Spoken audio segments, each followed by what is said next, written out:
Eu decidi gravar uma pequena introdução para o vídeo que você vai assistir, porque na verdade se trata de um áudio. O áudio da aula que eu dei na Escola Bíblica Dominical da Congregação da Igreja Bíblica Cristã em Belo Horizonte. Quero agradecer ao pastor Anderson, que é o irmão que pastoreia essa congregação, pela oportunidade que me concedeu de dar a aula. Foi um privilégio e eu aproveitei muito bem essa oportunidade para estar enfatizando mais uma vez para os irmãos os 10 princípios que definem o nosso ministério. E eu o fiz porque, eventualmente, algumas pessoas elas decidem fazer parte do nosso ministério precipitadamente, sem conhecê-lo muito bem. Então eu quero deixar aqui também, aproveitando o ensejo, na descrição desse vídeo e no comentário em destaque, 3 páginas do site da nossa igreja que são importantíssimas que você conheça. Você que se interessa pelo nosso ministério e principalmente você que ou faz parte ou deseja fazer parte de uma das congregações unidas à Igreja Bíblica Cristã. É importantíssimo que você conheça a nossa proposta, os princípios que definem o nosso ministério e também a nossa doutrina. É muito importante. Eu vou deixar aqui, tanto na descrição deste vídeo, aqui abaixo, quanto no comentário em destaque. Porque, eventualmente, algumas pessoas se precipitam em nos escrever ou então em participar de uma das congregações, não concordando com tudo que nós ensinamos. Então, se há alguém que está assistindo esse vídeo e não concorda com o nosso ensino, com a nossa doutrina, com a nossa proposta, com esses 10 princípios que você verá a seguir, que definem o nosso ministério, ou você conversa diretamente com o pastor da congregação a respeito. Se porventura ainda não tiver um pastor local, entre em contato diretamente comigo por e-mail, ou então que você saia da congregação. O que não podemos é ter pessoas que estão fazendo parte de alguma congregação e que estão contendendo com aquilo que nós ensinamos e, pior às vezes, querendo até fazer com que a congregação pense de um modo diferente do que nós estamos ensinando. A palavra de Deus é muito clara na primeira epístola de Paulo aos Coríntios, capítulo 1, versículo 10. Nós precisamos estar unidos em um só pensamento e em um mesmo parecer.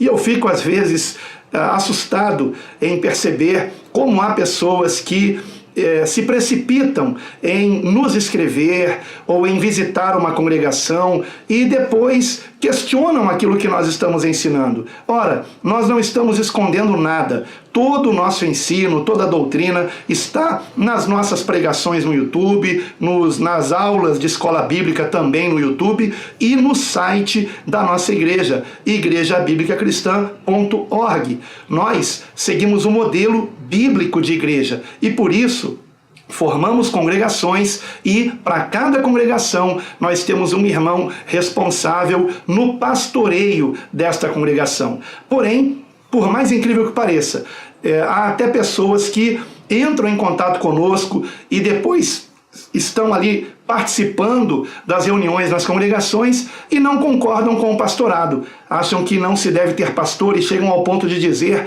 pastor, para mim, só Jesus. Bom, o Senhor Jesus é o meu pastor também, mas ele é o sumo pastor. Eu vou gravar um outro vídeo a respeito disso e peço que você assista com atenção os 10 princípios bíblicos que definem o nosso ministério e colocarei também na tela aqui ao longo deste vídeo cada um desses princípios com as referências bíblicas e o link da página do site onde se encontram estes princípios que você verá na tela e ouvirá ao longo desta aula. Peço que você esteja orando, os dias são maus, há muita heresia por aí, e, lamentavelmente, há até pessoas infiltradas em congregações para perturbar o rebanho de Cristo. Então esteja orando por elas para que se arrependam, se convertam e se submetam a Cristo, nosso único Senhor e Salvador, para sempre. E a Deus toda a glória. Meus amados, bom dia a todos. Graça e paz. Amém. Quero dizer que Estou muito feliz de estar aqui com vocês, é um prazer muito grande. Nós desejávamos isso há bastante tempo e só não viemos antes realmente porque não foi possível. A seara é grande, como diz a palavra, os trabalhadores são poucos e a minha esperança e oração é que cada vez mais irmãos em Cristo se disponham a fazer a obra e é o que nós temos procurado fazer, para a glória de Deus. Vivemos um tempo muito difícil, vivemos um tempo onde a maior dificuldade nem é a questão da pandemia, com certeza, mas a maior tragédia que está acontecendo são os desvios da palavra em muitos lugares que se dizem igreja do Senhor. E por conta desses desvios, muitas pessoas não estão conhecendo nem o verdadeiro Evangelho, nem o verdadeiro Jesus. Nenhum, nem outro. O que elas ouvem falar de Jesus muitas vezes é o que elas ouvem pela televisão ou por alguns pastores conhecidos na internet que muitas vezes apresentam uma imagem distorcida de Cristo, como se Ele tivesse vindo ao mundo para que fizesse as nossas vontades, como se Ele tivesse a obrigação de nos atender, quando na verdade nós é que somos os servos e Ele é o Senhor. Ele é o Senhor. Estávamos todos perdidos, mas Ele, por sua misericórdia, verteu seu sangue na cruz do Calvário, para que todo aquele que nele crê não pereça, mas tenha vida eterna.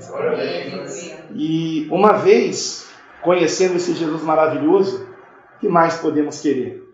Só temos a agradecer, agradecer, agradecer e dizer: eis-me aqui, usa-me, seja feita a tua vontade na minha vida, porque estávamos perdidos, irmãos. Estávamos completamente perdidos, mas por sua misericórdia, o Senhor nos resgatou.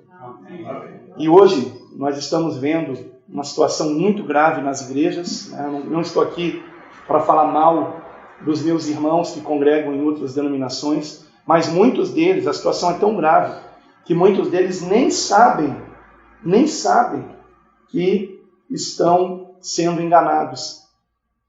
E às vezes repetem o engano que estão ouvindo, achando que estão pregando o Evangelho, quando na verdade estão enganando a si mesmos. E em muitos lugares o que se prega é para se agradar o homem, e não para que o homem se arrependa dos seus pecados e se converta ao Senhor. Então é uma situação grave, irmãos, e nós temos uma missão. Eu não quero de forma alguma que venhamos cair no engano de pensarmos que nós somos os únicos que pregam a verdade. Não, isto seria uma grande mentira. Claro que, assim como Elias estava enganado quando pensou que não havia mais ninguém fiel a Deus, o Senhor disse a ele: ainda existem 7.000 que não se dobraram a Baal. E ele pensou que era o único. Então que nós não nos esqueçamos que existem também outras congregações que estão também sendo fiéis ao Senhor, independente de nome de denominação. Nós não estamos aqui para pregar nome de denominação, estamos aqui para pregar Jesus Cristo. E o que está acontecendo é que outro Jesus está sendo pregado, outro Evangelho está sendo pregado em muitos lugares, e com isso, outro Espírito também está operando, que não é o Espírito Santo. Então nós temos que voltar à verdade do Evangelho. E o que vocês receberam na mão é um apanhado de 10 princípios que eu gostaria de compartilhar com vocês nessa manhã, que são princípios que já estão no site da nossa igreja há bastante tempo. 10 princípios bíblicos que definem a igreja bíblica cristã. Estou me referindo ao nosso ministério. E a seguir nós temos: para nos protegermos de distorções da palavra que podem gerar heresias, devemos observar atentamente os princípios a seguir. Dos 4 primeiros pontos resultam as afirmações restantes. Então são 10 pontos que nós temos aqui, e os 4 primeiros, eles fazem com que tenhamos os outros 6 a seguir. O primeiro deles está escrito: ensinamos a Bíblia pela própria Bíblia. A Bíblia por si só se autoexplica. colocamos de uma forma mais fácil de entender, porque se a gente escreve assim, ensinamos a palavra, quem não é convertido não conhece o evangeliquez. Então não sabe o que é a palavra, ensinamos a palavra, né? Muita gente não sabe que a palavra é a palavra de Deus, que é a Bíblia Sagrada. Então, colocamos o que dá o melhor entendimento. Ensinamos a Bíblia pela própria Bíblia. Todos esses pontos aqui estão no site da igreja já há mais de um ano, né, colocados ali.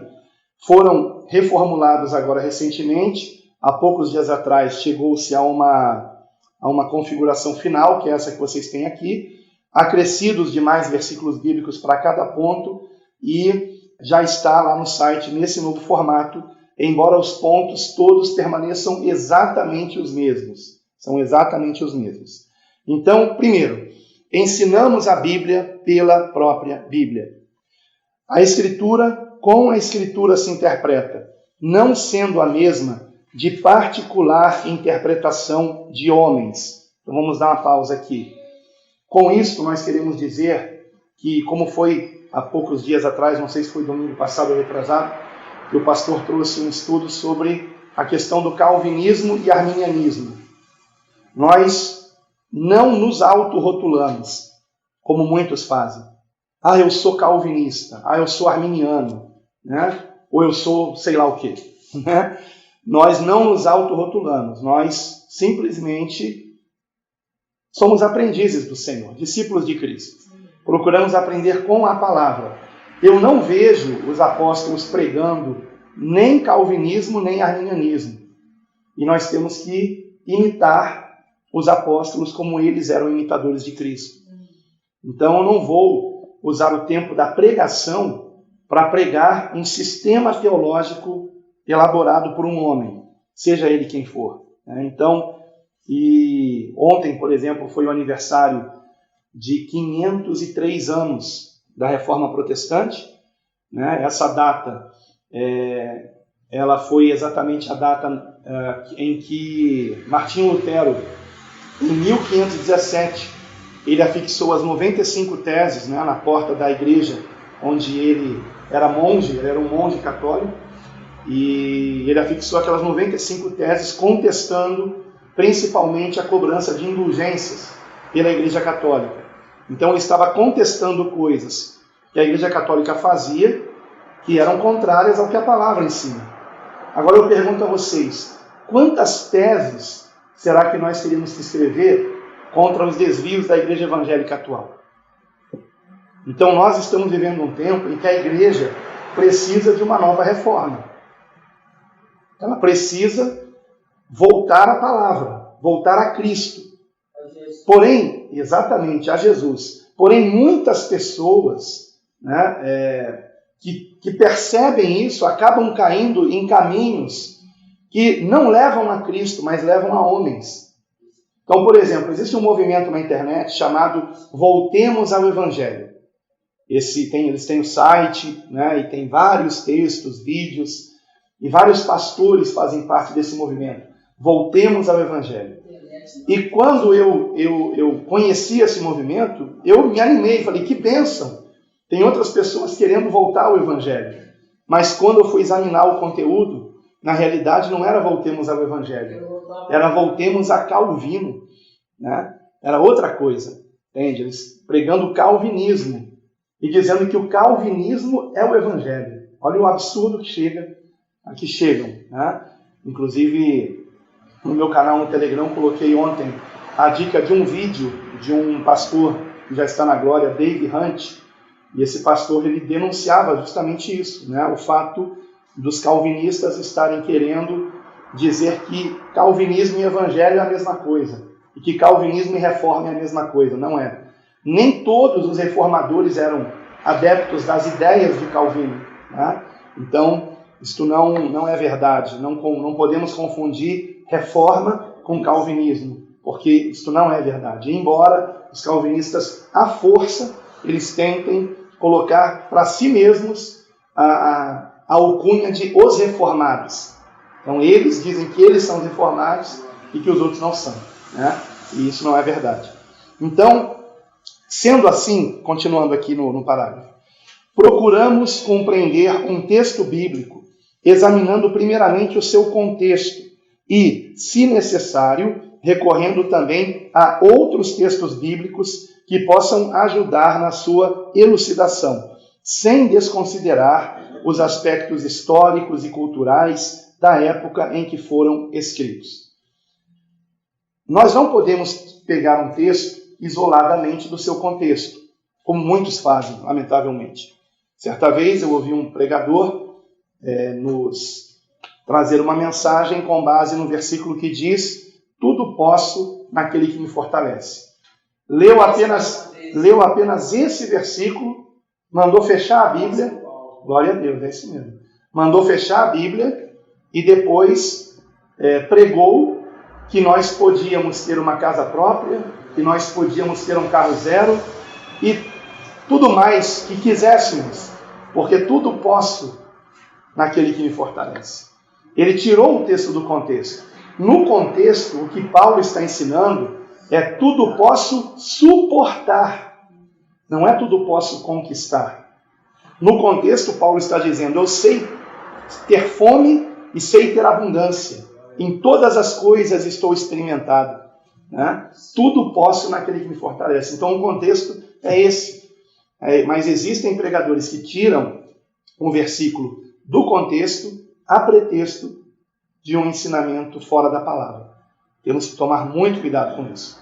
E quando nem no contexto a gente consegue compreender, então a gente tenta encontrar outras passagens bíblicas que tratem do mesmo assunto para que consigamos tirar a lição prática daquilo que a palavra está nos ensinando. E se nem assim conseguimos entender direito, então nós temos que nos perguntar o seguinte: qual era o contexto da época em que isso foi escrito? Será que a situação aqui não era algo daquela época? E às vezes era. Às vezes era algo que na época acontecia ou naquela cultura e que por isso foi escrito daquela maneira. Por exemplo, as mulheres não falarem nada na igreja e só falarem com o marido em casa. Por quê? Porque na cultura helênica, não na cultura judaica, mas na cultura helênica, as mulheres não podiam falar em público. Só que elas se convertiam a Cristo e encontravam liberdade em Cristo.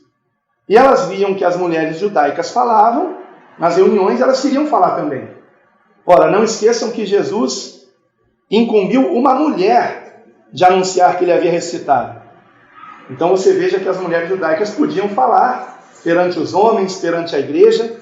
Foi Maria Madalena, uma mulher da qual Jesus expulsou 7 demônios, como nos diz a palavra no Evangelho segundo Marcos. E foi ela que recebeu a incumbência de anunciar que Jesus tinha ressuscitado. Mas na cultura helênica, não. No meio grego, romano, as mulheres elas eram muito desprezadas, muito mais que no judaísmo, muito mais que na cultura judaica, melhor dizendo. Então, o que Paulo escreve ali, ele está escrevendo para uma igreja, que é uma igreja completamente helênica, na cidade de Corinto, explicando que a lei não permitia que as mulheres falassem. Mas que lei era essa? Não era a lei de Deus. A lei de Deus não proíbe a mulher de falar. Nós temos até uma profetisa no Antigo Testamento.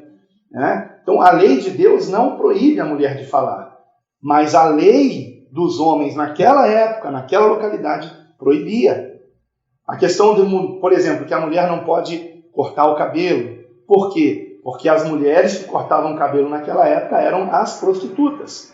Prostitutas estavam se convertendo e mantendo o cabelo cortado. Não, deixa o cabelo crescer. Vamos evitar a aparência do mal. Né?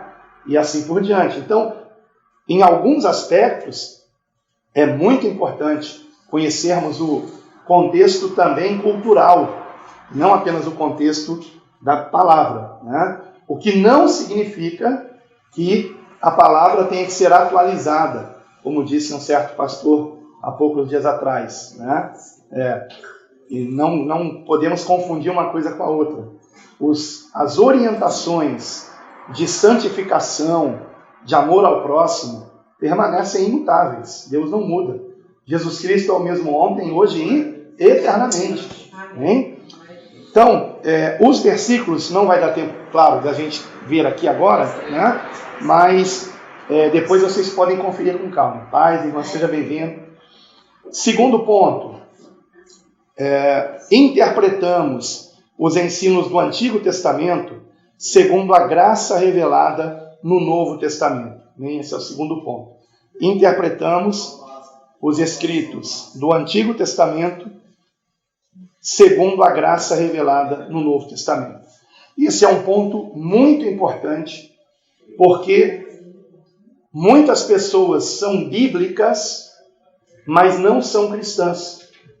Elas podem tirar ensinamentos lá do Antigo Testamento e querer vivê-los numa época em que o Senhor já os aboliu, em que aquela prática era uma sombra de Cristo, era uma simbologia do que viria, que é Cristo. E algumas pessoas querem trazer do Antigo Testamento uma prática judaica para a graça de Deus, que há em Cristo. E isso é um equívoco. Então, vamos ver aqui o que diz o texto. Os escritos do Antigo Testamento, embora sejam muito importantes, não se sobrepõem aos ensinamentos neotestamentários, pois em Cristo somos participantes de uma nova, melhor e eterna aliança com Deus, a qual está revelada e mais bem esclarecida nos livros que compõem o Novo Testamento. E nós temos aqui as referências, e especialmente em Hebreus, as referências que temos aqui de Hebreus, que são 1, 2, 3, 4, 5 referências, nós encontramos isso muito bem enfatizado, que nós estamos numa nova, melhor e eterna aliança com Deus. Amém. O autor de Hebreus explica muito bem isso, Paulo escrevendo também aos Gálatas, aos Colossenses, ele trata muito desse assunto. Quando nós conhecemos toda a Escritura, a gente tem menos risco de sermos enganados, irmãos. Ainda ontem eu comentava isso com o pastor Anderson, que todo herege, toda seita, usa a Bíblia, irmãos. Eles usam. Mas eles tiram os textos do contexto, a pretexto de ensinar algo diferente do que nós encontramos em Atos, por exemplo. Atos é um modelo que nós temos que seguir. Especialmente Atos capítulo 2. Uma igreja cheia do Espírito Santo, onde nós vemos a pregação de Pedro, a pregação completamente cristocêntrica, onde Cristo é o centro, como todas as demais pregações no livro de Atos. Onde no final há um apelo, mas um apelo a quê? Quem quer Jesus para ser rico? Não, um apelo ao arrependimento de pecados. Arrependei-vos e sede batizados. Então, uma igreja que pregava a palavra cristocêntrica, batizava, uma igreja que perseverava na doutrina, ou seja, na sã doutrina da palavra, no ensino de Cristo, perseveravam na doutrina, na comunhão, no partir do pão, que é a ceia, e nas orações. Uma igreja onde ninguém considerava que era seu o que possuía, repartiam uns com os outros, uma igreja que vivia o que Cristo ensinou. Então, em Atos 2, a gente tem ali o modelo da igreja. E em relação à questão da lei do Antigo Testamento, em Atos 15, capítulo 15, nós temos ali o princípio que nós temos que seguir. Se vocês puderem, abram comigo em Atos 15, versículo 1. Então, alguns que tinham descido da Judéia ensinavam assim os irmãos: se não vos circuncidardes conforme o uso de Moisés, não podeis salvar-vos. Tendo tido Paulo e Barnabé não pequena discussão e contenda contra eles, resolveu-se que Paulo e Barnabé e alguns outros dentre eles subissem a Jerusalém aos apóstolos e aos anciãos sobre esta questão. Então houve uma divergência se um cristão deveria guardar a lei de Moisés. Aí alguns vão dizer: não, pastor, aqui está falando só da circuncisão. Calma, ele vai ver mais abaixo que não é só a circuncisão, é toda a lei. Aí prossegue o versículo 3. E eles, sendo acompanhados pela igreja, passavam pela Fenícia e por Samaria, contando a conversão dos gentios, e davam grande alegria a todos os irmãos. E, quando chegaram a Jerusalém, foram recebidos pela igreja e pelos apóstolos e anciãos, ou seja, já haviam pastores em congregações menores, né, que eram chamados de anciãos, e lhes anunciaram quão grandes coisas Deus tinha feito com eles. Agora, muita atenção ao versículo 5. Alguns, porém, da seita dos fariseus, que tinham crido, se levantaram, dizendo que era necessário circuncidá-los e mandar-lhes que guardassem o quê? A lei de Moisés. Então vejam que o tema de Atos 15 não é só a circuncisão, é a lei de Moisés também. As duas coisas. E aí, no versículo 6, eles trataram da questão de que maneira? Congregaram-se, pois, os apóstolos e os anciãos para considerar este assunto. E havendo grande contenda, levantou-se Pedro e disse-lhes: Homens e irmãos, bem sabeis que já há muito tempo Deus me elegeu dentre nós, para que os gentios ouvissem da minha boca a palavra do Evangelho e crescem. E Deus, que conhece os corações, lhes deu testemunho, dando-lhes o Espírito Santo, como também a nós.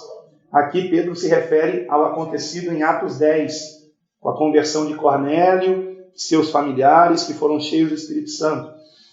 E não fez Deus diferença alguma entre eles e nós, purificando seus corações pela fé. Versículo 10. Agora, pois, por que tentais a Deus, pondo sobre a serviço dos discípulos um jugo que nem nossos pais nem nós podemos suportar?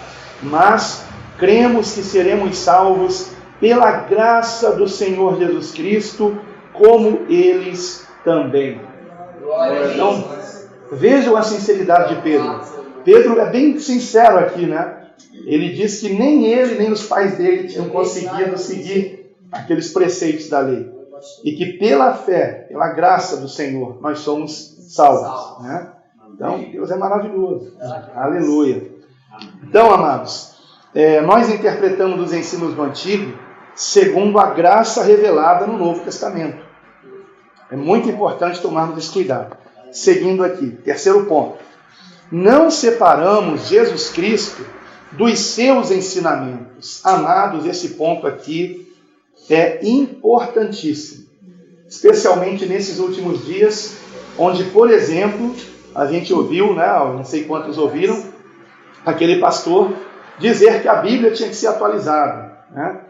Eu estava conversando com o pastor Anderson, com o evangelista Ney, sobre esse pastor, né? Também com o irmão Aloysio. Esse pastor, ele segue uma linha de entendimento da palavra que é uma heresia. Ele separa Jesus dos seus ensinamentos. Em que sentido? No sentido de que ele ensina que se uma pessoa tiver um bom coração, for uma pessoa que perdoa, uma pessoa que faz o bem ao próximo, ainda que ela nunca tenha ouvido falar o nome Jesus, ela é cristã sem saber e está salva. E que, sendo assim, qualquer religião que ensina o que Jesus ensinou de boas obras, por exemplo, né, de perdoar o próximo, essa pessoa está salva. Mesmo sem confessar a Jesus como único Senhor e Salvador. Ou seja, ele separa o ensinamento de Cristo da pessoa de Cristo. Mas no meio evangélico tem o contrário também. Tem aqueles que desprezam o que Jesus ensinou e dizem: Jesus é o meu Senhor, Ele é o meu Salvador, mas não praticam o que Ele ensinou, que está igualmente errado. Então as duas coisas são erradas. Nós confiamos no sangue de Jesus vertido na cruz do Calvário para a nossa salvação, para a purificação dos nossos pecados, nós não nos fiamos em nós mesmos para a nossa salvação, mas confiamos nos méritos de Cristo. Por isso que na cruz as suas últimas palavras, antes de render o Espírito, foram: está consumado. E quando ele disse está consumado, o véu do templo se rasgou de alto a baixo. O próprio Deus rasgou o véu de alto a baixo, mostrando que não há mais separação entre nós e Ele. Isso é maravilhoso. Por meio de Jesus, o único mediador, nós temos essa plena comunhão. E só que separam Jesus do que Jesus ensinou. E nós não podemos fazer isso. Nós não podemos, como dizem, aceitar Jesus e rejeitar os seus ensinamentos, né? Nós temos que receber as duas coisas. Se nós não obedecemos Jesus, por que o chamamos de Senhor? Ele mesmo disse isso. Por que me chamais Senhor, Senhor, e não fazeis o que eu vos mando? Né? Glória a Deus. Nós vemos em várias passagens bíblicas, aqui tem algumas, né, nas referências, essa verdade. Jesus e o seu ensinamento. Seu ensinamento e Jesus. As duas coisas juntas nós temos que receber. Então, lendo aqui o que eu escrevi abaixo do ponto 3, Jesus não é apenas o Salvador em quem devemos crer para a nossa salvação, mas também o Senhor, a quem devemos obedecer em amor, sendo essa obediência o resultado de sermos regenerados pela sua palavra, quando a recebemos com fé. Então, a palavra nos regenera, nos transforma, a ponto de nós obedecermos o Senhor. O Espírito Santo de Deus em nós nos leva à obediência, não por obrigação, mas por querermos obedecer. Entende? Por amor. Por amor. Essa é a diferença da lei para a graça. Na lei, as pessoas dizem, eu não devo matar, eu não devo roubar, eu não devo adulterar, eu não devo mentir. Mas na graça, nós temos um novo coração. E ao invés de dizermos eu não devo, nós dizemos eu não quero. Eu não quero entristecer o meu Senhor. Por isso eu não quero mentir, eu não quero roubar, eu não quero adulterar, eu não quero fazer nada de errado. Porque eu quero agradar o meu Senhor, que deu a sua vida por mim na cruz. Então esse é o novo coração que o Senhor nos dá. Quarto ponto. Aplicamos os ensinamentos de Cristo segundo a doutrina dos apóstolos. Isto aqui é importantíssimo. Se não compreendermos isso, nós, por exemplo, nós vamos acreditar que o dízimo continua sendo válido hoje. Por quê? Porque Jesus, em Mateus capítulo 23, versículo 23, se você puder ver comigo, Mateus 23, 23, ele diz assim, ai de vós, escribas e fariseus hipócritas, pois que dais o dízimo, aqui está errado na minha versão, dizimais, porque dízimo não é verbo, né? Mas existe o verbo dizimar. E o verbo dizimar, ele significa matar, aniquilar, destruir, né? Então, tem até um erro aqui nessa versão. Eu estou para gravar um vídeo sobre a ACF, porque a ACF é a versão que eu uso. Mas ela tem umas falhas assim que são tristes, lamentável mesmo. Ai de vós, escribas e fariseus hipócritas, porque dizimais a hortelã, o endro e o cominho, e desprezais o mais importante da lei, o juízo, a misericórdia e a fé. Deveis, porém, fazer estas coisas e não omitir aquelas. Então, muitos usam esse versículo para dizer, está vendo? Jesus disse para nós andarmos praticando o juízo, a misericórdia e a fé, e aí ele diz, vocês devem fazer estas coisas e não omitir aquelas. E qual era aquelas? Dar o dízimo da hortelã, do endro, do cominho, ou seja, de tudo que for produzido, separar os 10%. Então, só um instante. No final deixa o irmão ler, tá bom? Aí, obrigado, filho. Aí, o que acontece é que, por conta disso, né, desse versículo, muitos tentam argumentar que temos que continuar praticando o dízimo, porque Jesus disse que temos que não omitir o dízimo. Eu concordo, ele disse isso. Mas em que contexto? Em que contexto? Vamos ver o início desse discurso de Jesus? O capítulo 23 todo é Jesus falando, com exceção do versículo 1, que diz, então falou Jesus à multidão e aos seus discípulos, dizendo, aí começa o discurso, presta atenção, na cadeira de Moisés estão assentados os escribas e fariseus. Todas as coisas, pois, que vos disserem que observeis, observai-as e fazei-as. Aí eu pergunto a você, então não é só o dízimo, então é tudo. Se a gente vai levar ao pé da letra o que Jesus diz, ele está dizendo no versículo 3 que nós temos que fazer todas as coisas que os escribas e fariseus estavam ensinando concernente à lei de Moisés. Porém, em Atos 15, os apóstolos, guiados pelo Espírito Santo, determinam: não é mais para seguirmos a lei de Moisés. Somos salvos pela graça por meio da fé. Quando começa a graça? Não é quando Jesus nasce nesse mundo, não é quando ele é batizado nas águas, não é quando ele está pregando essa mensagem, por exemplo. Não, é quando ele morre na cruz e ressuscita ao terceiro dia. A partir desse momento é que nós entramos nesse presente de Deus, que é a graça, salvação pela graça por meio da fé. O que não significa uma graça barata, porque um alto preço foi pago. Custou o sangue do Filho de Deus. E não significa também que basta dizer: eu aceito isso. Para recebermos a graça, temos que entender o que é a graça, irmãos. A graça é a oportunidade que Deus nos dá do arrependimento de pecados para a nossa salvação. Isto é o que significa a graça de Deus. A oportunidade que Deus nos dá para o arrependimento de pecados, para que tenhamos a salvação, por meio da fé em Cristo. A fé em Jesus gera em nós arrependimento de pecados. Quem realmente crê em Deus, vamos ver isso mais à frente, eu não vou adiantar agora não, tá? Então vamos lá. Ponto 4, ainda lendo aqui o que está escrito. Movidos pelo Espírito Santo, coube aos apóstolos a tarefa de interpretar e aplicar a doutrina de Cristo após o advento da nova aliança. Sendo assim, devemos buscar no livro de Atos e nas epístolas a correta compreensão e aplicação dos ensinamentos contidos nos evangelhos. É claro que os apóstolos nunca contradisseram o Senhor. É claro que não.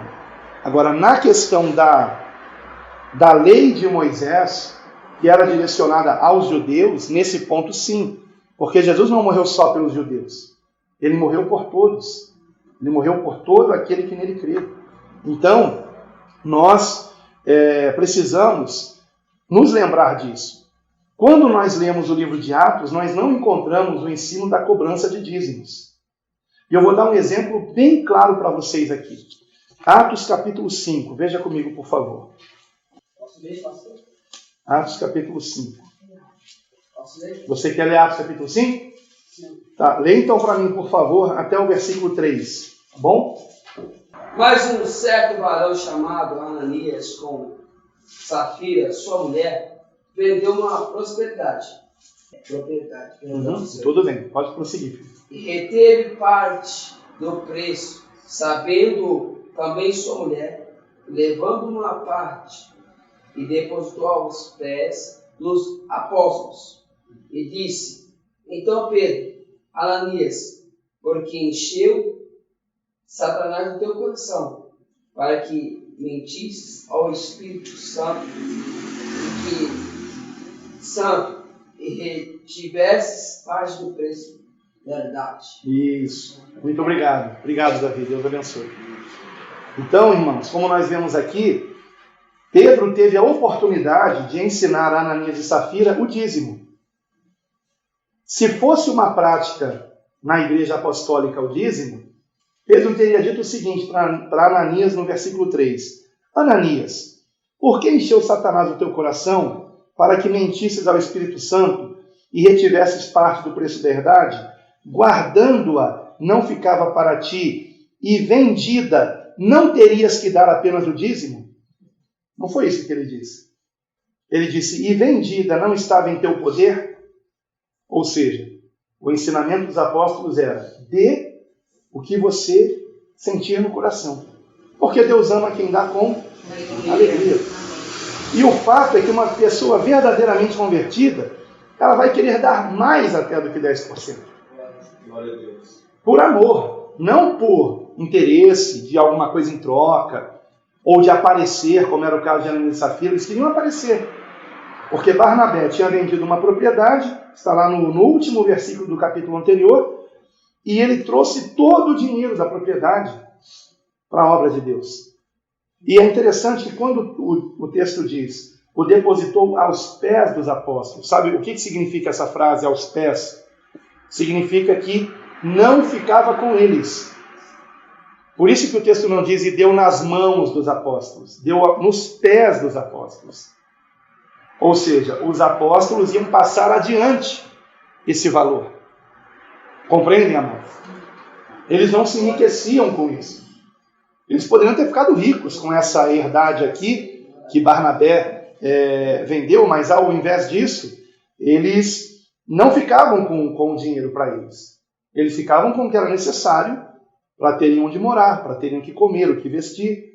E como Paulo ensinou a Timóteo, tendo o que comer e vestir, esteja contente. Né? Então, glória a Jesus! Aleluia, é isso mesmo. Glória a Deus. Então, amados, nós encontramos aqui a grande oportunidade que Pedro teria de ensinar o dízimo, mas não ensinou. E em nenhuma epístola nós encontramos o ensino da prática do dízimo. Mas encontramos que cada um contribua segundo propôs no seu coração, porque Deus ama quem dá com alegria. É preferível uma pessoa dar 2% com alegria do que 10% de má vontade. Aqueles 10% não foram recebidos pelo Senhor. Compreende, amados? Então, não estou dizendo que a gente tem que sermos miseráveis na oferta. Mas estou dizendo apenas que temos que examinar o nosso coração e nos perguntarmos por que eu não estou tendo alegria em contribuir? Porque, amados, tudo bem a gente não ter alegria em contribuir num local onde o dinheiro a gente sabe que está sendo mal investido. Mas em um local onde a gente sabe que o dinheiro está sendo investido em missões, em evangelização, no cuidado com as pessoas carentes, por que não ajudar? Entende, amados? Quinto ponto, estamos na metade. A graça de Deus concede salvação a todos os homens, unicamente por meio da fé em Jesus Cristo. Nesse quinto ponto, nós já entramos no resultado dos 4 pontos anteriores. Os 4 pontos anteriores são princípios que resultam nos próximos 6, começando por esse aqui que estamos vendo agora. A graça de Deus concede salvação a todos os homens, unicamente por meio da fé em Jesus Cristo. Vamos ao texto aqui. Deus não faz acepção de pessoas e quer que todos os homens ouçam o Evangelho, se arrependam de seus pecados e sejam salvos por meio da fé em Cristo, o qual consumou a obra da nossa salvação na cruz. Isso significa que por meio da correta pregação do Evangelho, Deus concede gratuitamente a todos a oportunidade de crerem para que sejam salvos, convencendo-os pelo Espírito Santo de que estão perdidos. Porém, significa também que, apesar de ser a vontade de Deus que todos sejam salvos, nem todos atendem à graça de Deus que há em Cristo, preferindo endurecer o próprio coração, mesmo após terem sido convencidos pelo Espírito Santo de que necessitam de conversão. Esse ponto é muito importante para que nós não venhamos cair naqueles ismos que eu falei no início. Nós não vemos os apóstolos pregando o Evangelho dizendo que Deus já determinou quem vai ser salvo e quem não vai, antes das pessoas nascerem. A gente não vê os apóstolos pregando assim. O convite é aberto para todos. Convite é aberto para todos. E pela fé em Cristo, todos podem ser salvos. Todos. Não há impossíveis para Deus. Nosso Deus é maravilhoso.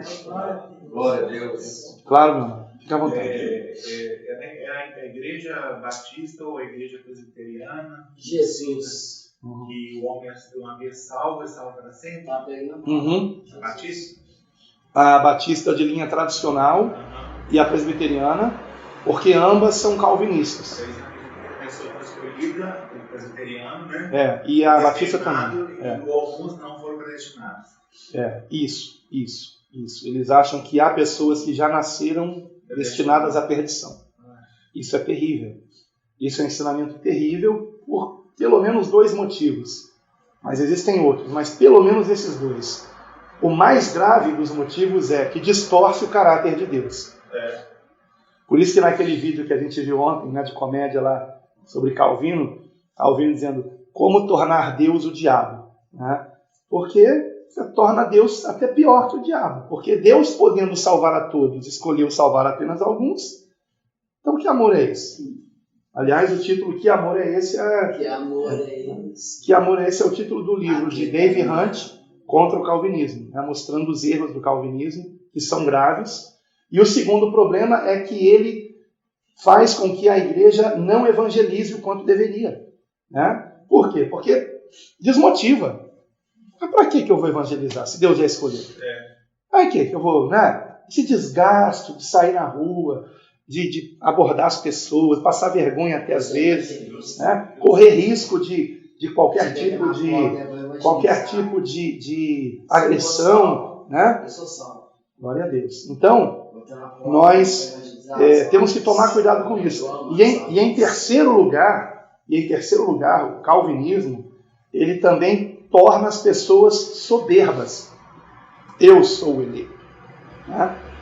Esse cara peca muito, ele não deve ser eleito não. Entendeu? Então, acaba gerando uma soberba no coração. Né? Como se você fosse mais especial. Né? Porque que sorte, hein? Você já nasceu escolhido, né? O outro que é salvo para sempre pode colocar à vontade, que ele está salvo. Não é? Pois é, esse é o grande perigo, né? Tem esse outro risco também. E na minha igreja pregou que existe um versículo que fala que o Senhor, Deus, fala o seguinte, que Ele conhece desde o ventre da mãe e que Ele sabia que a salvação veio para todos, mas que nem todos iam querer. A gente entra dentro disso aí. Então, ensinado dessa maneira como a irmã falou, não está errado. Por quê? Porque Deus conhece o fim da nossa história, de cada um de nós. Deus sabe se vamos perseverar até o fim ou se vamos retroceder. Ele sabe. Nós não sabemos. Então nós temos que viver o agora. Tomemos cuidado com a presunção que Pedro teve. Ainda que todos te neguem, eu não te negarei. Eu não te abandonarei. O que Jesus disse? Ainda hoje, antes que o galo cante, 3 vezes me negarás. É presunção. A epístola de Tiago diz que nós não podemos falar do amanhã. É presunção. Eu tenho uma pregação que eu falei sobre isso. Não esqueci o título agora, mas é alguma coisa sobre presunção. Onde eu cito justamente essa passagem de Pedro, onde ele se mostra realmente uma pessoa que estava cheia de si mesmo. Então, tomemos cuidado com isso. Né? O que nós temos que viver? O agora. Nós estamos vivendo um eterno agora. Deus conhece a eternidade, mas nós não. Eu tenho um vizinho da Assembleia, um dia ele falou assim, irmão, você tem certeza da sua salvação? Eu falei, não tenho. Eu falei, então pula fora do evangelho então. Eu costumo dizer o seguinte, eu tenho certeza da minha salvação agora. Eu sei que agora, se Jesus voltar, eu estou em Cristo. Porque, irmãos, por que Jesus disse eu sou o caminho? Porque nesse caminho que é Jesus, o destino é a salvação. O fim da vossa fé, como diz a palavra, o fim da vossa fé é a salvação da vossa alma. Né? Então, nós, enquanto estamos no caminho que é Cristo, estamos destinados à vida eterna. Por exemplo, enquanto eu estava na BR-040, eu estava destinado a chegar em Belo Horizonte. Mas se eu sair da BR-040, eu já não chego mais em Belo Horizonte. Estão entendendo? Sim. Enquanto eu estou em Cristo, se eu permanecer em Cristo, eu estou predestinado à vida eterna. Compreendem, amados? Então, Cristo é que é o eleito. Ele é o eleito. Tem até um versículo que diz isso, que o chama de eleito. E nós nele somos a igreja eleita. Que João, escrevendo sua primeira epístola, chama de senhora, né? A senhora eleita. Ali ele se refere não a uma pessoa, ele se refere à igreja, chamando a igreja de senhora, porque profeticamente a igreja sempre é representada pela figura de uma mulher. como na parábola das 10 virgens. Aquelas virgens representam a totalidade das igrejas na Terra, onde, lamentavelmente, nem todas estão apercebidas da volta de Cristo e nem todas estão se enchendo do Espírito Santo, né? Então, o que nós podemos aqui, nós estamos no quinto ponto, né? O que nós podemos aqui compreender é que, dos 4 primeiros pontos anteriores, um deles nos ensina que nós não podemos tirar o texto do contexto. Lembram disso? Eu já falei? Não podemos tirar o texto do contexto. E que, quando não entendemos o que diz um texto, a gente pode ir para outro texto que vai nos ensinar. Então, sobre predestinação e eleição, ambas, predestinação e eleição, estão baseadas na presciência de Deus. Eu vou apresentar para vocês 2 versículos que provam isso. O que é a presciência? Deus saber, ter ciência das coisas previamente. Então ele sabe quem realmente o ama, quem não ama. Ele sabe quem vai perseverar até o fim, quem não vai. Ele sabe. Eu não sei. Por isso eu peço que Deus sonde o meu coração e me mostre se há em mim algum caminho mau e me guie pelo caminho eterno, né? Então, vejam comigo Romanos 8, 29. Romanos 8, 29. Nos diz assim: porque os que dantes conheceu, também os predestinou. Viram? Os que dantes conheceu, também os predestinou para serem conformes à imagem de seu Filho, a fim de que ele seja o primogênito entre muitos irmãos. Então, os que dantes conheceu, os predestinou. Então, a predestinação, ela depende da presciência de Deus. Os que dantes conheceu, também os predestinou. Ou seja, o Senhor conheceu previamente aqueles que iriam amá-lo, aqueles que o amariam, aqueles que teriam fé no seu Filho. E estes que viriam amá-lo e ter fé no seu Filho, o Senhor se agradou tanto disso, que nos deu a oportunidade de sermos como seu Filho unigênito. Então ele nos predestinou para quê? Para sermos conformes à imagem do seu Filho, para sermos imitadores de Cristo. E nos deu o Espírito Santo para que pudéssemos ser assim. Aleluia, isso é maravilhoso. E quanto à eleição? 1 Pedro 1, 2. Irmão Rubens, quer falar? Andando em amor, pregando o Evangelho, assim sabendo se nós temos a vida eterna. Isso mesmo. Glória a Deus, isso mesmo. 1 Pedro, lá no finalzinho da Bíblia, primeira epístola de Pedro, capítulo 1, versículo 2. Diz assim, 1 Pedro 1, 2. Eleitos segundo a presciência de Deus Pai. Mais claro que isso, irmão, não é impossível. Glória! Eleitos segundo a presciência de Deus Pai. Então o Senhor conhece os seus porque Ele já viu o fim de cada história. E Ele sabe. Compreende, amados? Esse é o ponto. Esse é o ponto. Deus é fiel. O Senhor sabia, por exemplo, o que Judas iria fazer.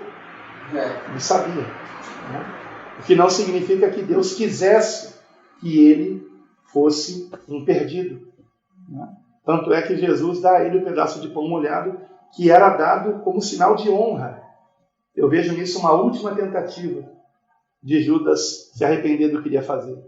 Mas nem assim. Ele se levanta e vai trair o Senhor. É maravilhoso que tudo que Jesus ensinou ele praticou, né? Especialmente amar os inimigos. Vamos para o 6º ponto, irmãos. A fé bíblica não se limita apenas a uma crença, mas é também caracterizada por confiança e fidelidade. O que significa isso? Que muita gente confunde fé com crença. Em português, se você for procurar no dicionário, você vai ver que crença é sinônimo de fé. Porém, crença é sinônimo também de acreditar. Ou seja, uma pessoa ela pode pensar que ter fé em Deus é acreditar em Deus. Só que ter fé em Deus vai além de acreditar-se em Deus. Uma pessoa pode, por exemplo, dizer que acredita que Jesus existiu.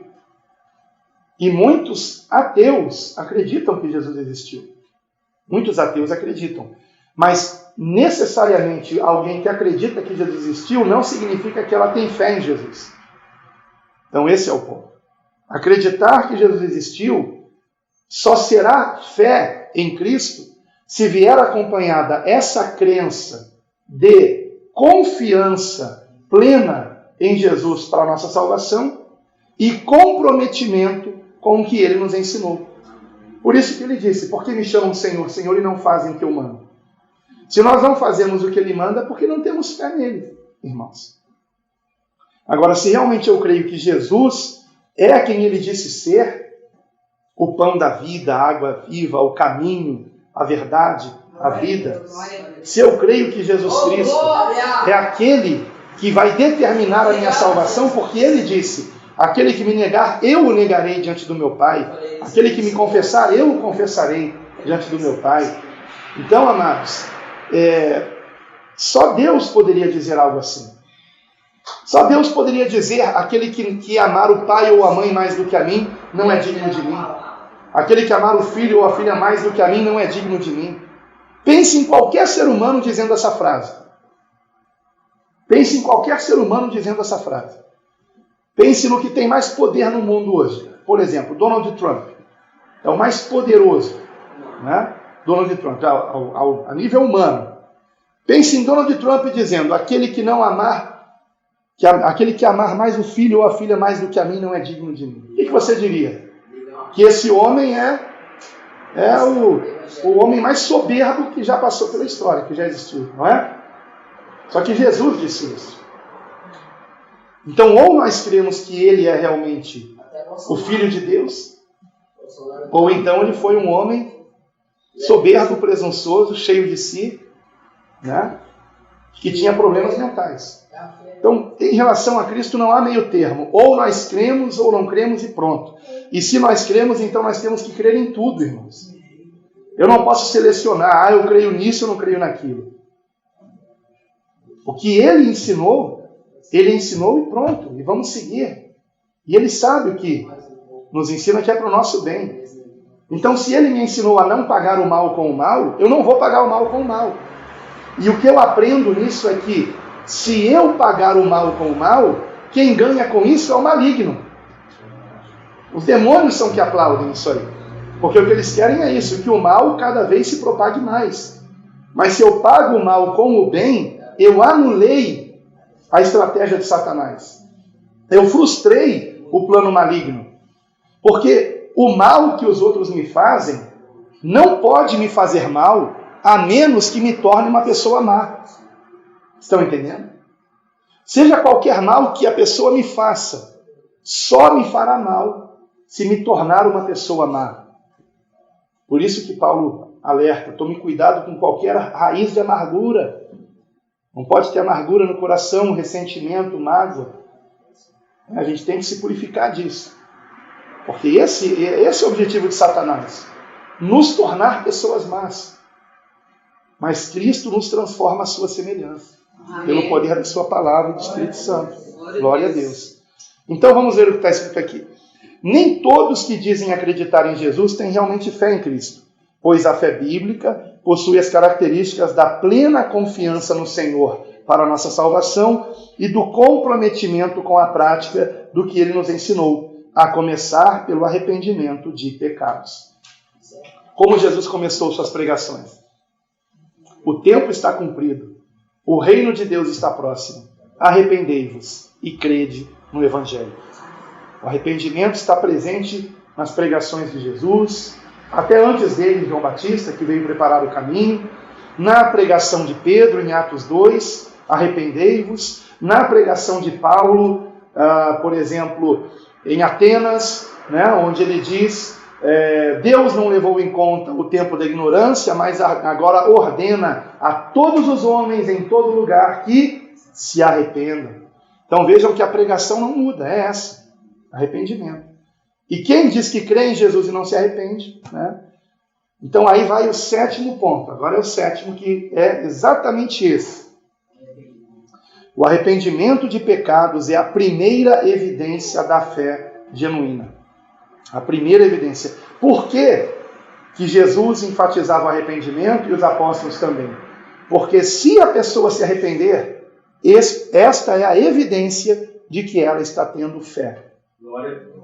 Uma pessoa que só acredita em Jesus não se arrepende de seus pecados. Mas aquela que confia nele para a salvação e deseja realmente segui-lo, vai se arrepender de seus pecados. Esse é o ponto. Então a gente tem que tomar cuidado, porque às vezes as pessoas dizem, eu sou de Jesus, eu creio em Jesus, mas está enganando o próximo. Está sendo hipócrita, está sendo falsa, está fazendo coisas erradas. Não, ela está enganando a si mesma. Ela não tem fé, ela tem uma crença. É diferente.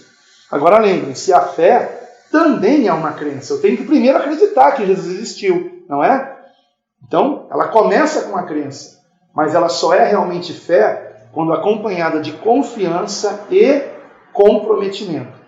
Então, para vocês gravarem isso, lembrem-se dos 3 Cs. Fé é crença, confiança e comprometimento. Eu me comprometo com o que Jesus ensinou. Eu quero andar... Mudança de vida, né, pastor? Mudança de vida. A pessoa largar a velha vida, né? Exato. O velho homem Confiando no Senhor. Não na força do braço, nem em si, mas medida ele confia no Senhor. Isso. Confiança. Não sou eu que vou me mudar. Jesus que vai transformar. Eu me rendo a Ele e clamo a Ele. Ajuda-me, muda-me, usa-me. 7º ponto. O arrependimento de pecados é a primeira evidência da fé genuína. A verdadeira fé se evidencia primeiramente pelo arrependimento de pecados. Se alguém declara ter fé em Cristo, mas não se arrepende de seus pecados, está mentindo. Tal pessoa continua resistindo ao Espírito Santo, o qual sempre nos chama ao arrependimento através da pregação do Evangelho.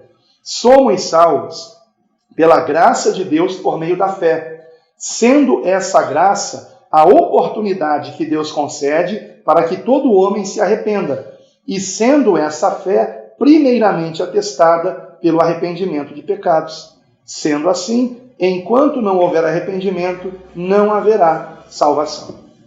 Amém? Então esse é o ponto. Alguma dúvida nesse ponto? Não, tem várias referências aqui, depois os irmãos confiram em casa. 8º ponto. A graça de Deus nos instrui a andarmos em justiça e santidade. Muito bem. Nós acabamos de ver que a graça de Deus é a oportunidade do arrependimento para a salvação, sendo esse arrependimento a primeira evidência da fé. Então, pela graça somos salvos por meio da fé, que é atestada pelo arrependimento. Agora, o que é a graça de Deus? Quando nós compreendemos a graça de Deus, ela vai gerar em nós. Ela vai nos instruir a andar em quê? Em justiça e santidade. Agora eu queria ver com vocês alguns versículos. Como, por exemplo, Lucas, capítulo 1, versículo 74. É isso mesmo, irmão. 74. É um dos maiores capítulos do Novo Testamento. Lucas 1, versículo 74. Nós estamos aqui na profecia de Zacarias. Zacarias, cheio do Espírito Santo, versículo 67, né? Ele profetiza. E lá no versículo 74 e 75 ele diz assim: de conceder-nos que, libertos da mão dos nossos inimigos, os serviríamos sem temor, em santidade e justiça perante Ele todos os dias da nossa vida. Então aqui ele está profetizando a respeito da graça, que por meio da graça que viria através de Cristo, nós serviríamos a Deus não por medo, não por aquela história, eu não devo mentir para não ser castigado, eu não devo roubar para não ser castigado, eu não devo adulterar para não ser castigado. Não, agora eu não quero, porque eu amo o Senhor. Porque eu amo o Senhor, eu não quero mentir, eu não quero roubar, eu não quero adulterar, não quero matar e assim por diante. Então nós obedecemos agora por amor, não por temor. E essa obediência, ela se caracteriza em 2 pontos: santidade e justiça.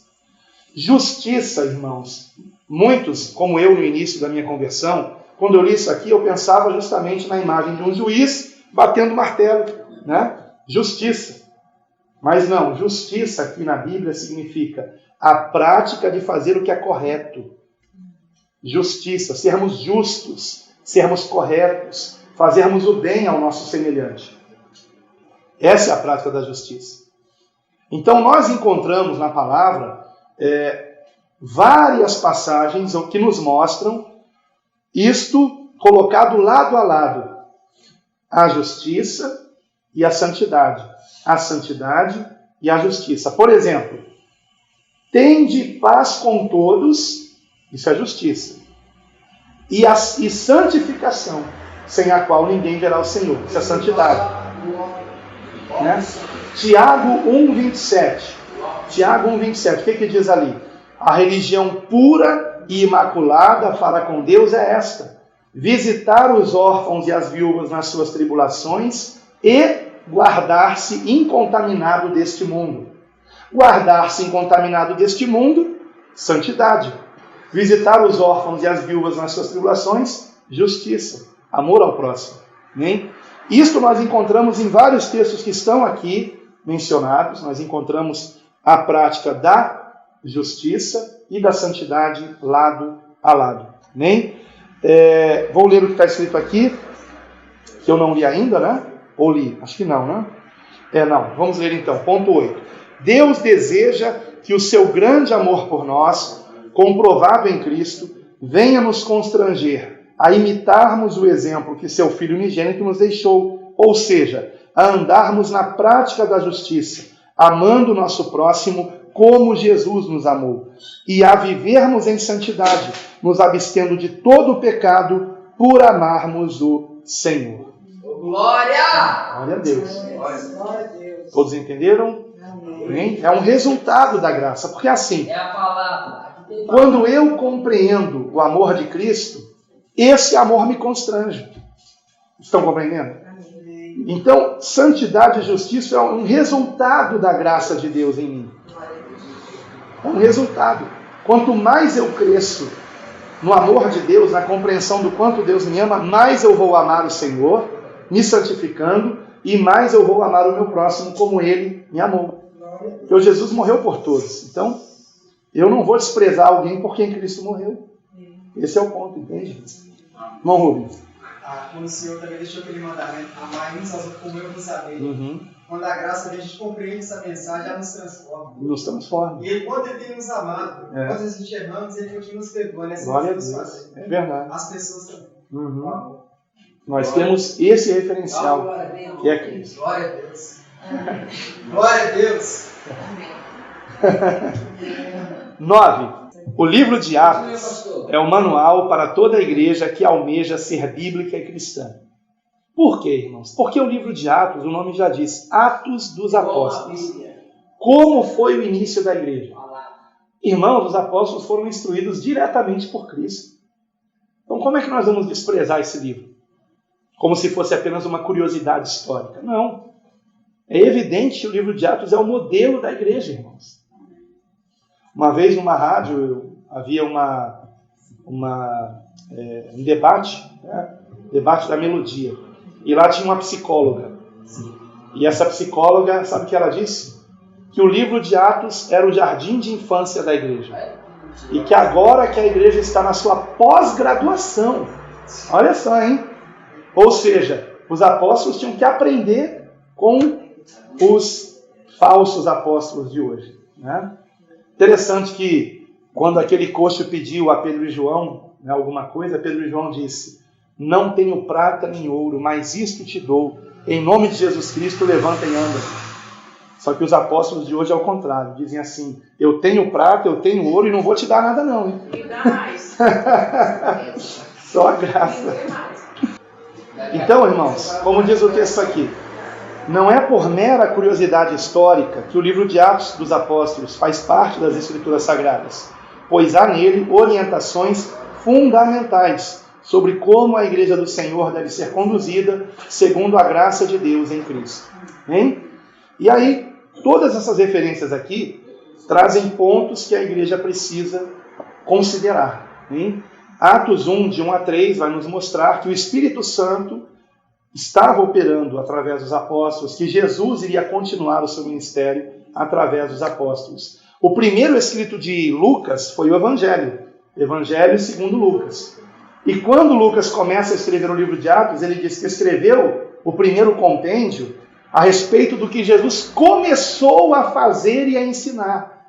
Ora, se Jesus começou no Evangelho, ele continua na igreja.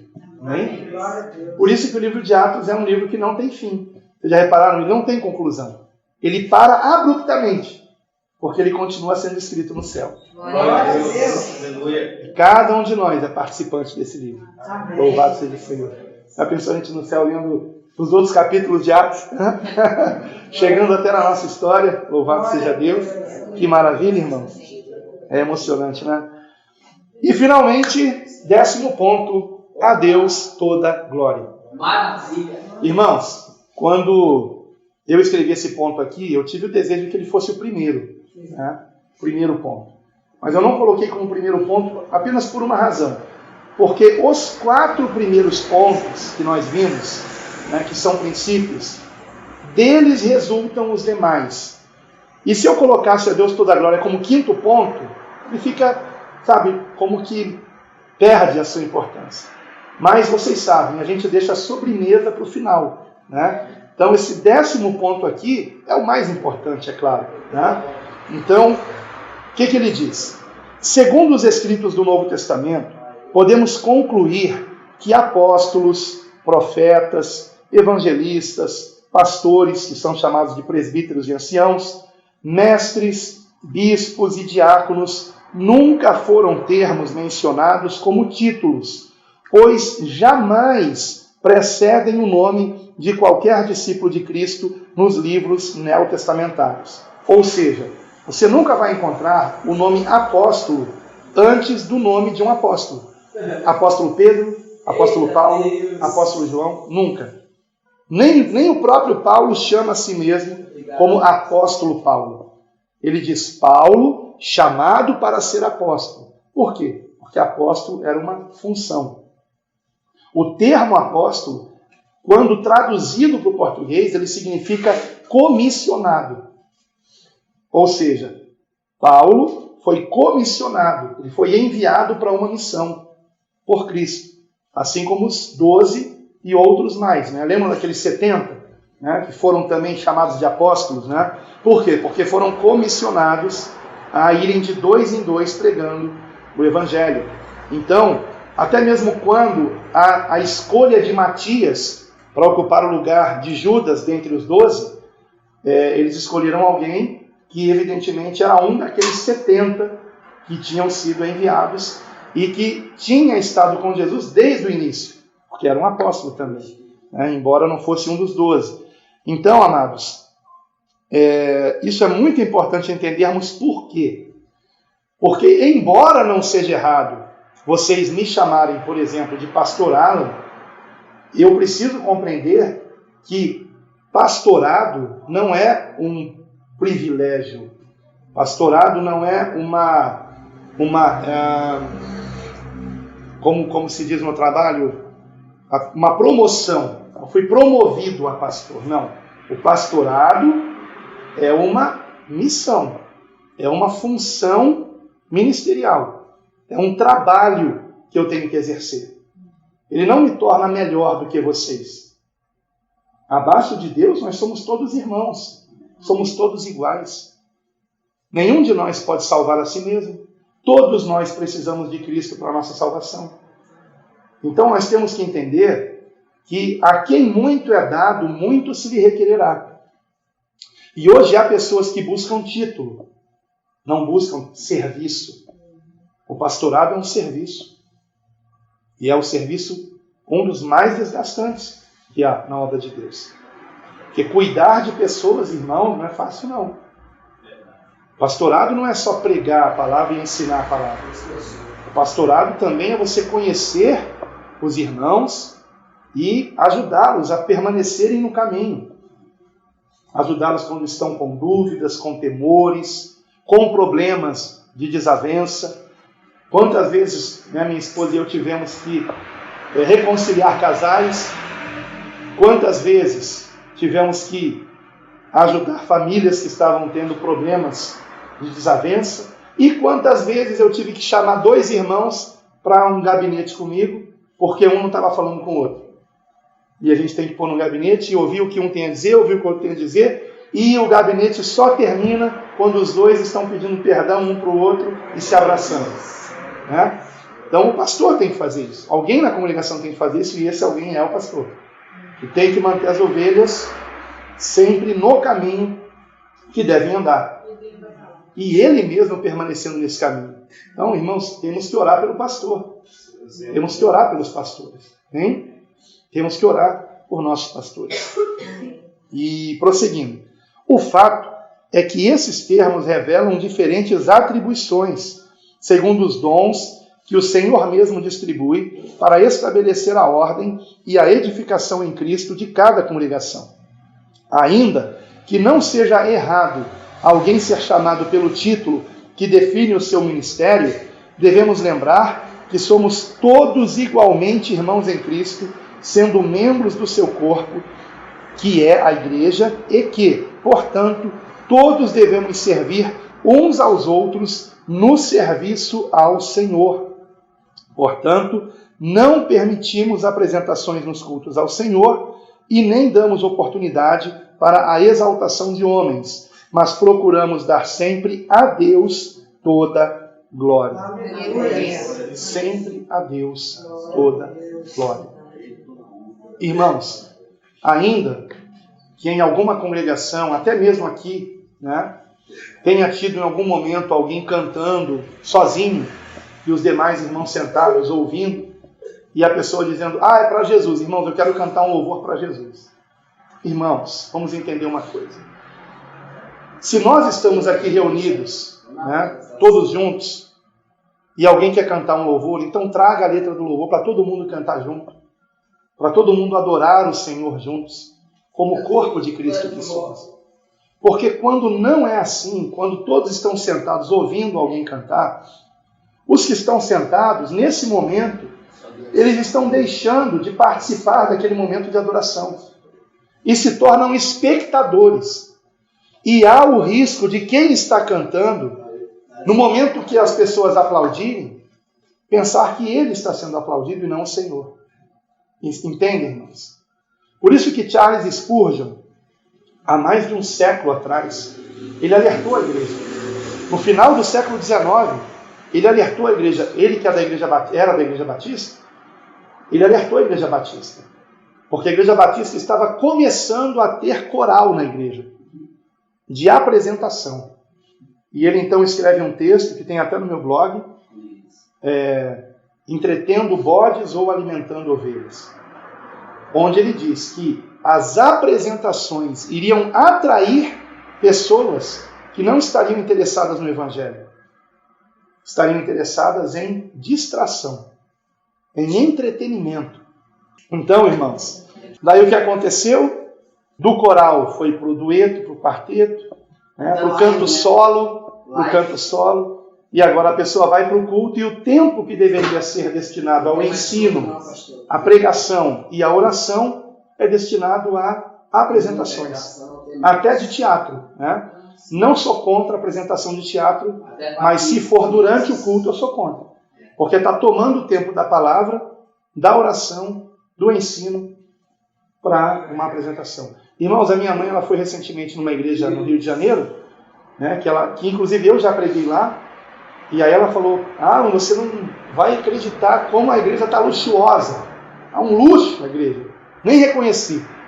É uma igreja que eu preguei lá 10 anos atrás. 10 anos atrás, mais ou menos. E aí teve lá o período de louvor, que foi grande, né, quase 1 hora de louvor. Quando terminou o louvor, começou o teatro. E o teatro nunca quer acabar.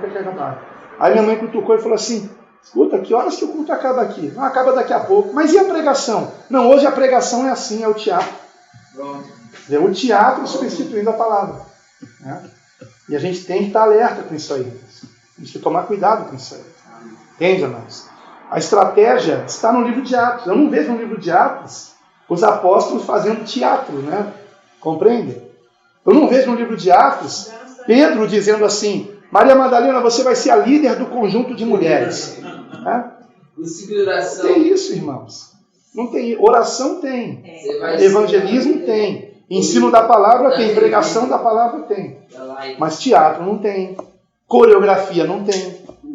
Então, nesse ministério, Igreja Bíblica Cristã, nós não vamos cometer o erro que a Batista cometeu, né?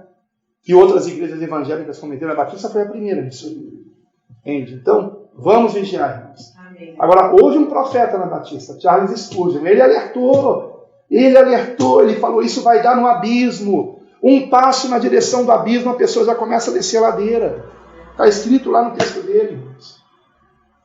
Talvez alguns aqui conheçam esse texto, de Charles Spurgeon. Alimentando ovelhas ou entretendo bodes.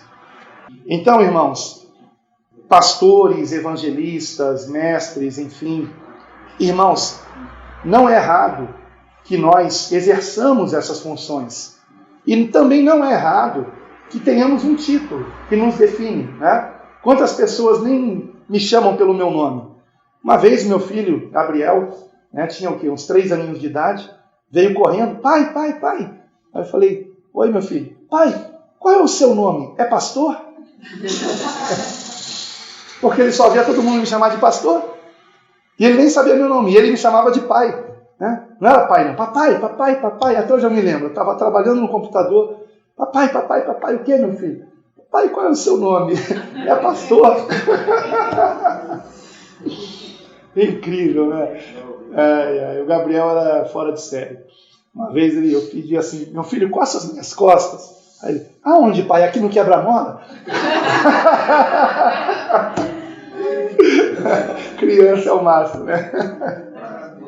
Então, irmãos, dúvidas? Alguma pergunta sobre o que nós acabamos de ver aqui? Nenhuma mesmo? Então, vamos orar, vamos agradecer ao Senhor.